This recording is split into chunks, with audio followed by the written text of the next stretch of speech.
Et salut tout le monde, on se retrouve aujourd'hui pour la suite du BO3 de Casu et je suis en compagnie de Gigi. Coucou. Donc pour ma part je joue un Orzhov Vampire avec Vraska Yes. et pour Gigi un Mono Green. Un mono green ramp Vivien. Tout à fait. Donc pour ceux qui n'avaient pas suivi, c'est deux decks préconstruits qu'on a achetés comme ça à la boutique, qu'on a décidé de légèrement modifier, moins d'une dizaine de cartes chacun, Ouais. et des cartes accessibles qu'on a remplacées. fait. On n'a pas mis des Lotus Pétales et Et en des plus pour ma Black part, Lotus. moi je suis resté dans le set. Moi je suis resté dans le set quasiment. Enfin je suis pas allé de très loin quoi. Je Ouais, suis allé ouais. à Ixalan quoi pour le marche point de choker. Mais sinon M19 etc. Donc je suis pas allé bien loin non plus. Donc voilà c'est parti. Donc Mono Green Ramp versus Vampire Orzhov Aggro. Yes, Donc qui sont basés sur deux Planeswalkers. Donc Vraska de ton côté tout à fait. et Vivien du mien. J'espère qu'on va les voir. Moi je joue déjà une carte un peu thématique là, que je vois dans ma main qui est le Jaguar de Vivien. Jaguar de Vivien qui est une carte moyenne, on va pas se mentir, mais qui quand les Vivien est sur le terrain, si elle est dans le cimetière, mon Jaguar pour 3 je peux la remonter dans ma main. Donc c'est quand même ok. Moi j'aime bien en Ah. plus l'illustration, il y a Ouais, la elle flèche. est incroyable. Et en plus, Ouais, non, pour le coup, elle est vraiment jolie ouais. parce qu'en fait, mon Planeswalker dessus, il y a le Jaguar. Ah lourd. Il y a le Jaguar dessus. Il y a la flèche aussi. Et c'est un C'est un archer. archer, du coup, ouais, c'est grave cool. Du coup, yes. Yes. Et en plus même le fait de la récupérer en fait c'est genre tu sais ta flèche elle est plantée dans le sol, tu la récupères Yes. et tu la Non, en vrai, retires. c'est archi RP. Brunchwalker Ondine, à défaut de la jouer en moderne, je vais la jouer ici. Yes. Donc là, je fais l'explore. Donc l'exploration, c'est une excellente capacité d'Ixalan Tout à fait. qui permet soit de cycler, soit de booster ta créature. Même de en fait, quoi qu'il arrive, tu peux. Bah, en fait, si tu en fait la booster c'est que quand tu la cycles parce qu'en fait soit quand c'est un terrain Exactement, ouais, tu la mets quand dans ta main. Mais tu la dans mets tous dans les ta cas, main, ça mais tu te peux pas- fait ouais, du ouais. CR. c'est incrédible. Après j'aurais un point faible un peu à soulever sur mon deck que j'ai pas soulevé sur la game 1. C'est un petit point faible en fait c'est le fait de jouer deux couleurs. Et le fait de jouer deux couleurs avec que des basiques et 4 bilans qui arrivent quand même en jeu engagé, bah on va souvent avoir des problèmes de mana. Oui, mais Atoms, qu'est-ce que t'as dit que t'as modifié dans la game 1? J'ai retiré quelques terrains. Bah ouais, bravo. Je suis passé de 24 à 23. Bah alors, 22. Atoms, quand on decknette pas son deck, on n'arrive pas à faire. Arrêtez. Dixit le mec qui prend un deck mono green pour être sûr de pas avoir de problème de terrain. Et qu'il en joue 24 en plus, ou 25, En plus, je sais hein. plus. Un La truc moitié du deck, indécent, quoi. Druides de l'Auvent qui est joué, donc un petit mana d'orcs très mauvais. Encore. Histoire d'accélérer le posage de ton. Il faut savoir donc oui que mon deck je l'ai vraiment orienté tel qu'il était à peu près commencé à être fait dans le préconstruit, c'est-à-dire enlever les créatures intermédiaires qui servaient à rien, c'est ce que Yes. j'ai fait. Pas toutes mais beaucoup, pour mettre que des grosses créatures, sachant que voilà, oui, j'ai oublié de préciser ça, le deck précommande préco, excusez-moi, joue une carte de base qui est excellente. Alors, Loup de Scala, l'une des deux rares de mon deck, qui est une très bonne carte, qui joue une des cartes qui est excellente et qui fait la force du deck. Il en faudrait plus, malheureusement, on l'a encore une fois. C'est Majesté, je sais plus quoi, là, c'est un enchantement pour 3 Ah, c'est très fort. qui fait qu'au début de mon entretien, si je contrôle une créature qui a 4 de force ou plus, je peux piocher une carte. Yes. Ce qui fait que du coup je draw 2 par tour. Alors là quand t'as ça en vert. vert alors que t'as masse mana, c'est t'alimentes ton. Enfin t'as de quoi pour. Tu Ouais. alimentes ton mana quoi. C'est Surtout qu'en bam, général, bam, le vert, bam, c'est bam. un deck c'est une couleur où tu vas poser très vite ta main. Et en fait, tu vas vite t'essouffler et tu joues Exactement, de très alors grosses que, créatures. Alors, donc là, exactement, alors piocher dans cette couleur c'est exceptionnel quoi, ouais. tu vois. Et surtout de manière plus ou moins récurrente. Quoi. Et de manière récurrente si tu me pètes pas l'enchantement, ce que tu n'avais pas dans le deck. Tout à fait. Donc à partir du moment où je posais la majesté, je sais plus comment là, et bah ça me faisait Et en draw plus 2 de tous les ça, tours. ton Vivien, son plus 1, je crois, ça permet de donner des marqueurs plus 1 à tes créatures. Du coup, Ça met 2 marqueurs à une créature. ça peut passer des 3-3 en 4-4 ou des 2-2 en 4-4. Tout à fait, tout à Et fait. du coup, Donc, activer l'enchantement. Exactement. Jaguar et le loup de Scala qui décèdent totalement sur les multiples cartes que tu as jouées. Moi, je pars du principe quand même que Mono Green, pardon, c'est mes cauchemars qui parlent. Mono Green, je trouve quand même que enfin le green, je trouve que c'est une couleur sous-estimée parce que c'est une très bonne couleur de soutien. On le voit en moderne, on le Ouais. voit dans tous pas trop en legacy, mais on le voit quand même. Mais je trouve quand même que c'est une bonne couleur. C'est certainement vu par tous les joueurs comme la moins bonne couleur de Magic. Moi, je trouve quand même que c'est une couleur qui, en plus d'être une couleur de soutien, est une couleur qui, je veux dire, mono green ramp, c'est quand même, ça peut faire des trucs rigolos. Hein. Balotte lutte, tu vois, Balotte lutte, maintenant champion de feuille acier. Et le Gigantosaure. Le Gigantosaure. Pour 5 forêts, c'est une 5 forêts, t'as une 10-10. T'es en mode yes. Yes. C'est quand même.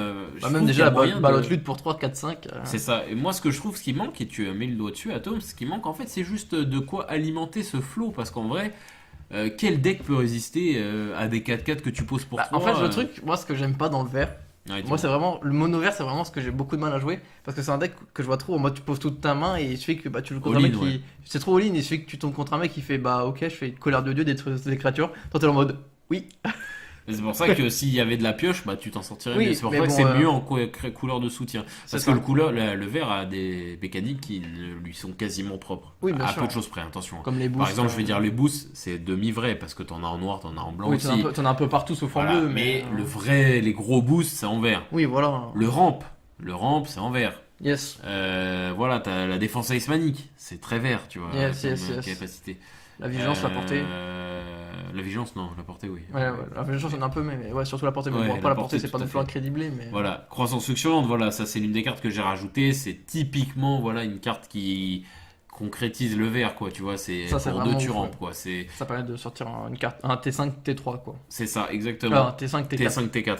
Mais voilà, le vert, c'est quand même une couleur que j'affectionne particulièrement. Et je trouve qu'en mono red Stompy, il y a moyen de faire des trucs rigolos drôles en casu. Ouais, en mono green, mais je pense pour faire un vraiment truc vraiment casu, je sais que je m'étais amusé à faire une liste où genre tu mets 4 elfes de la noire, des trucs comme Utopia Sprawl qui fait que ton terrain quand je vais l'engager, il génère 2, ouais. Il générera 2, et genre très rapidement tu peux sortir, qui est sorti avec Zalan, c'est le tyran du carnage. Ah oui. Pour 6, tu peux genre limite le sortir T3, T4. Ne peut pas être contrecarré. Incontrable, exproof, piétinement 7-8, t'es en mode bah oui, bah GG. Ouais, c'est ça, c'est clair. C'est clair. Ça c'est marrant. De poser la Vraska là, non? Oula, qu'est-ce que tu m'as posé pour autant de mana? Évêque des sanguinolents. Alors, première changement de bataille. Ah oui, donc c'est ce que tu expliquais à la une. C'est ça. Donc là, déjà, je prends juste 4 de base de par ce fait. Donc ça descend quand même, c'est quand même pas mal. Là, j'arrive à 6 mana en prenant mon Dors. Moi, en fait, ce que j'attends, c'est. J'ai Vivien dans la main. Et ce que j'attends, c'est mon 7ème mana pour poser mon golem météoritique. Alors, je pose Vivien. Vivien au bestiaire. Alors, artwork vraiment magnifique. Comme tu vois, on voit le loup de Scala. Utilise L. Hein. Yes. Vivien, pour moi, c'est mec. C'est pour ça. Ouais, je sais, mais moi aussi. Elle est vraiment stylée, l'artwork. Et tu vois, t'as le loup de Scala et t'as le jaguar, tu vois. J'avoue, c'est stylé. C'est donc voilà, elle a des capacités qui sont pas mal. Donc, ciblé jusqu'à une créature, tu lui mets 2 marqueurs. Et elle a une capacité qui est vraiment pas mal aussi, c'est son -3. Un anti-bet en vert quand même, c'est quand même pas mal. En plus, j'ai vu aussi dans, si je m'en souviens bien, t'as aussi une carte en rituel qui permet de faire pareil que son -3. Exactement. Je connais plus le nom de la carte. Les créatures que vous contrôlez gagnent plus. Ouais, ça fait un. C'est un overrun un peu cher quand même, on va pas se mentir. Mais c'est un peu plus que l'overrun, mais c'est pas que l'overrun, pardon, mais c'est un peu cher. Le petit dédain de Vraska. Alors est-ce qu'on va pas avoir le droit à Vraska versus Vivien là, parce que du coup tu peux tutoriser ta Vraska là. Yes, qui en plus normalement si je compte bien mes terrains, je peux la jouer au prochain tour. Ouais, clairement. Tu peux donc en plus là je suis clairement en position d'avantage. Bon, j'ai pas de créature au vol, ce qui est assez dommage. Ouais, parce que tu pourrais grignoter ma Vivien, mais. Ouais, ou même te tarter toi. Hein. Oui, je suis à 6 points de vie, t'as raison. T'as 6 points de vie, il te reste plus grand chose, surtout si après je pose Vraska, qui fait un plus 0 sur toutes les créatures. Tout à fait. Donc là, c'est totalement le all-in. Normalement, je le fais sur toi parce que j'essaie vraiment de tenter. De me descendre au plus bas, quoi. C'est ça, pour essayer de choper une créature. Je suis à 2 PV, ça devient très très chaud. C'est très tendu. C'est très très chaud, sauf mais j'ai Vivien sur le terrain, ça m'aide quand même. Et Vivien d'ailleurs me permet de tuer des créatures, comme j'expliquais. Ce que je vais sûrement faire, là, je vais tuer le contact mortel. Ouais, en plus, ce qui est fort, c'est que on se bat pas. On se bat pas. Exactement. Parce qu'en général, tu sais ce qui était pas mal sorti sur Innistrad, la première. Yes. C'était des combats, en fait, tu pouvais forcer. Tu pouvais forcer les créatures à se battre, mais du coup, elles s'infligeaient les blessures. Et là, avec une contact mortel, j'aurais tué la tienne. Sauf que là, c'est pas le cas. Exactement, c'est pas le cas. Putain, un golem météoritique. Golem météoritique pour te tuer une créature. Et là, la situation, c'est totalement inversée. C'est-à-dire que là, je viens de faire 2 anti-bêtes en jouant mono vert. C'est quand même pas mal. Et en plus, c'est fort parce que golem météoritique, comme tu disais, en mono vert, il n'y a pas autant que ça d'anti-créatures. Et ça rajoute. Vraska qui arrive, attention, il y a plus rien. Des créatures des deux côtés, là, ça paf, des deux côtés. Ça a été sympa cette game. Tout à fait. 2 PV à 17 quand même. On donne pas cher de ma peau.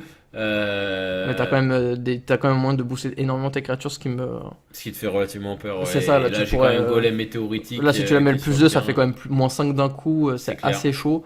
Oula, je crois que j'ai viens de Et voir le un truc, truc c'est que sale. j'ai un deuxième golem météoritique, Ouais, donc t'as et Vraska. je concède là-dessus totalement. Exactement, c'est que le problème, c'est que là, avec 2 golems météoritiques, dont un que je pouvais après booster, C'est ça, et j'avais une main folle. Là, tu savais que Vraska, c'était ta seule chance de sortir. tout à fait. Et la voyant décéder, tu décidas de concéder. Tout à fait, Donc, surtout qu'en plus de ça, comme tu disais, avec les boosts plus 2, Ah, ça va trop t'allais vite. Et puis t'allais moi, mettre plus de par tour. j'ai Et... même des +4/+4 Ouais, en instant. Alors, là, ça se trouve, j'aurais pris 5, 8, 9, ouais, tu vois. ouais, bien sûr. Genre, je serais passé de 17 à 6. Ouais! Yes, exactement. Donc c'est comme ça que finit la deuxième game de ce BO3 de casual. On espère que ça vous fait plaisir ces petites games là, qu'on entrecoupe un peu le moderne. Tout à fait. Malgré que, bon, on le répète, hein, on préfère le moderne, mais c'est vrai que le casus, ça fait toujours un petit vent de fraîcheur, ça fait toujours plaisir. Tout à fait. Donc voilà, c'est comme ça que se finit cette deuxième petite game. Tom, ça a quelque chose d'autre à rajouter? Bien sûr, vous pouvez toujours liker, commenter, vous abonner à la chaîne YouTube et nous suivre Yes. sur Facebook et à partager à tout fan de MTG. Et sur ce, on se dit à la semaine prochaine pour la dernière game de ce BO. Salut tout le monde! Salut tout le monde!